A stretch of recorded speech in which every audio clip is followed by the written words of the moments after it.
everybody. This is TJR. And this is Robert Kinsler, and welcome to the news. That's a weekly show where TJ and I discuss the music news headlines and new music releases that have grabbed our interest and we want to share with you. Robert, please go ahead. I know the first thing we want to really discuss is this new song by Queen, so please go right ahead. Yeah, well, actually, let's talk a little bit about the new song, but let's also talk about the album or the special collection Yes. where that song's going to be featured, and that's titled "The Miracle Collector's Edition." And this is a new collection that's set to be released on November 18th. And as part of that collection, everyone out there can listen to the rediscovered gem titled "Face It Alone." And yes, it does feature the late Freddie Mercury, and I really very much recommend that people check out this song. Now, let's rewind a little bit. So, the Miracle Collector's Edition will revisit Queen's 13th studio album, which is titled The Miracle. And The Miracle was originally released way back in May of 1989. In retrospect, all of us are pretty lucky that that album was ever recorded and released, because after Queen had played their biggest ever concert on August 9th of 1986, the band went on hiatus from each other. And the four members only reunited 3 years later, and that was to record The Miracle. And the other serious part of the decision to record that album is it also played out after Freddie Mercury at that time had recently told the other members of Queen that he was HIV positive. And although the band at that time did not tell the world, they did go into the studio knowing that he was HIV positive. And as everyone out there knows, you can be HIV positive today, and there are drugs and therapies that can help you live with the disease. At that time, there was not. So it was very, very serious. And the fact that Queen decided to go ahead with this album, we're very fortunate. Now, the Miracle Collector's Edition will include a remastered LP version of the original album, along with a slew of bonus material, including, quote, original takes, demos, and rough cuts, and 6 previously unreleased tracks, plus intimate fly-on-the-wall audio of the band at work in the studio, end quote. So this sounds really exciting, and to whet my appetite, all I had to do was hear "Face It Alone," and it's just a really amazing song, and you've had a chance to hear it as well, right, TJ? Oh yeah, it's really good. It's just so great to hear this. It's wonderful to hear the original band performing a new song, and it's very dramatic. And yeah, looking at it now with the perspective of history only adds to the drama that's inherent in the song. It's kind of hard to talk about it in this way, because you want to talk about it as just a piece of art, but it's also really tied to some very tragic happenings that were unfolding at the time. And we all know how that ended. And so it's, especially when he's just singing, at the end, we all have to face it alone. And it's like he's really understanding that, his mortality, he may not have too much longer to live. Exactly. And he's really kind of contemplating all these thoughts and ideas that most of us try to spend most of our waking hours not thinking about, actually. Right. And he was forced to. And that's why I say it was, it was either courageous or cathartic for him to go back in the studio after this break, maybe both, do this album. And apparently, according to some of the details I've been reading about this new collection, I think the band tracked something like 30 different cuts in the studio. So they were obviously had a lot. And I think also they made a decision that there was going to be everyone in the band was going to get credit for everything. And it really, I think, empowered the band maybe to do some of their greatest work. So I think all of us can be very excited to hear this new album when it comes out. And and what I would tell everyone is we could go on and on about it, but if you do go to my themusicworthbuying.com site, I do have a lot more details. I posted about it last night, including some comments from Roger Taylor and Brian May about Face It Alone, and then there's more details about the collection as well, including when you can pick that up. I think I'll kind of wrap it up there, but I'm very excited. And I definitely recommend everybody check out your blog, musicworthbuying.com, and check out this advanced single. It's really cool, very cool that they found this gem that never got released previously. And with that, I'll go ahead and discuss the details on Neil Young's 50th anniversary reissue of Harvest. Arguably one of his most loved albums, arguably one of his best albums. And when I heard about this, the first thought that went through my mind was, well, I hope he doesn't blow it this time, like he did with After the Gold Rush. 50th anniversary release, I mean, it was just an embarrassment. He released the album.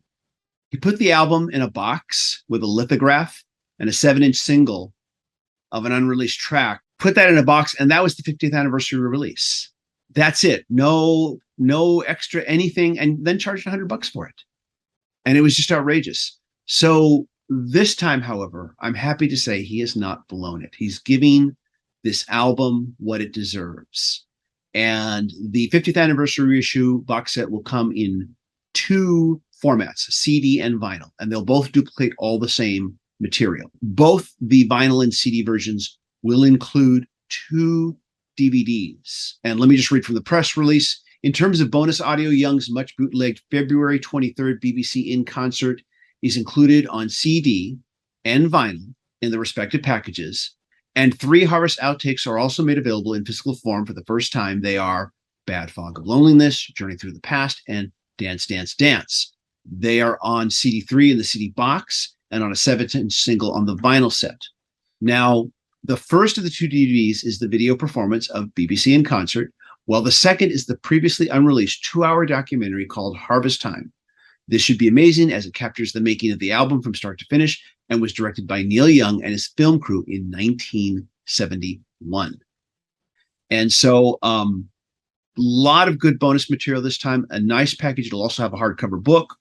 And just to give some clarity, the vinyl box is 2 LPs, a 7-inch, 2 DVDs, while the CD box set is 3 CDs, 2 DVDs. And both sets come with the hardcover book and a poster, which includes never before seen photos, along with an extensive sleeve notes by photographer Joel Bernstein.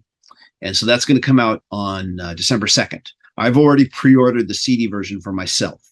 And anyways, though, but yeah, I'm sure it's a no-brainer. And TJ, I am going to be ordering that as well. I mean, we've been talking about all these great collections coming out, but yeah, one of the all-time great albums ever is, in my mind, is Harvest. I share your enthusiasm and excitement. I am so looking forward to this. And also the vinyl set. Right now, I'm seeing it for anywhere between $129 and $149, and the CD set, I'm seeing it anywhere roughly around anywhere from $40 to $49. And so just keep your eyes open. And I think that's a good deal. I think that either of those is those are reasonable for what they're offering. They're reasonably priced. Yeah, exactly. It's nice to see that. Competitive, unlike what he did with, I don't know what happened with After the Gold Rush. In fact, I wish they'd do a do-over on that. Re-release the 50th anniversary, maybe for the people who did buy that set. I can't imagine too many people did, but maybe for the completists who did, give them some kind of a discount code or something. But I don't know if you can really do that. But no, seriously, please do a do-over for After the Gold Rush 50th anniversary set and do it right. I know we both want to talk about both Springsteen and the Beatles, so let's do that. Exactly. So we have previously talked about one of the advanced tracks and music videos from Bruce Springsteen's forthcoming Only the Strong Survive, which is an album of covers, soul-styled covers, coming November 11th, so less than a month from now. And I'm very excited by that. So there's a new version of Night Shift that came out. I watched it this weekend, including the video, and this is a very nuanced and a fantastic cover of the 1985 song by the Commodores. And what's interesting about it is that I know we talked before how Springsteen always puts his stamp on it, but I thought this was very nuanced and very very much in the spirit of soul music. Like, I think he was doing his best to really give a soulful performance, and I think that he achieves that. I listened to the track. Sounds really good. The one previous, I thought it sounded really good. I'm not the Springsteen fan you are, but I respect him as an artist. And so I want to talk about a new video that just came out for the Taxman 2022 remix, advanced single that came out, just a couple of weeks ago. We talked about it. They've released a video for it. It's an animated lyric video. It's just really cool. I just thought I would mention it real quick here if you haven't seen it. It's directed by Danny Sangra. Hopefully I've said that correctly. I would just describe this video as just a cool bit of 60s psychedelia. At times, it felt to me like it was one of those Sesame Street animated alphabet cartoons, but on LSD. It's just visually really enjoyable, and I think it warrants repeated viewings. I've watched it like about maybe 3 or 4 times already. Even though it's a lyric video, there's a lot of cool animated stuff going on with it that's just really fun. Yeah, so perfect segue. As long as we were talking about the Beatles, and by the way, TJ, I love that video as well. You pretty much summed up how I feel about it. A lot of fun, and of course, you can't beat Taxman. What a great track! Yeah. But finally, we do want to wish Ringo Starr a quick and full recovery from his announcement last week that he had caught COVID-19 for a second time. I know we talked about it previously, and then I think he went back out, and I think he did 1 or 2 tour dates, and then he was diagnosed with COVID again. So unfortunately, Ringo made the decision and via Twitter that he had to cancel his remaining tour dates. It's interesting. Just on a related note here, I wasn't really going to talk about this, but when I read about Ringo, when you told me about it, I also came across the story that Dave Navarro, Jane's Addiction, has what is called long COVID, where he's been suffering from symptoms for 12 months now, approximately, close to a year, almost a year. And it's a rare version of COVID that luckily most people don't have to deal with, but you continue to have your symptoms long after you are diagnosed as negative. And he feels fatigued all the time, and that's why he can't be on the Jane's Addiction tour. Finally, one other thing before we go. Do want to reflect on the passing of radio DJ Art Laboe. This was earlier in the week. He was 97 years old. Maybe if you're overseas, if you're not here in the US, you've not heard of him. But throughout the US, even though he was mainly known here in Southern California, he made quite an impact in the early days of rock and roll radio. And Art Laboe was born Arthur Ignoyan, if I say it correctly, in Salt Lake City to an Armenian American family. And Laboe grew up during the Great Depression in a Mormon household run by a single mother. And he was one of the first radio DJs to play R&B and rock and roll in California. And teen listeners would soon identify Laboe's voice with the early fledgling sound of rock and roll. Laboe is credited with helping to end segregation in Southern California by organizing live DJ shows at drive-in eateries that attracted whites, blacks, and Latinos who danced to rock and roll and shocked the older generation still listening to Frank Sinatra and big band music. He was a radio mainstay here in California for 79 years, and he coined the term oldies but goodies. And so just wanted to reflect on his passing. His influence, while he was mainly known for being here in Southern California, his influence seems to have spread far and wide throughout the rest of the United States. That's it for this week, everybody. We appreciate you making it to the end. Robert, thanks for coming by and talking music.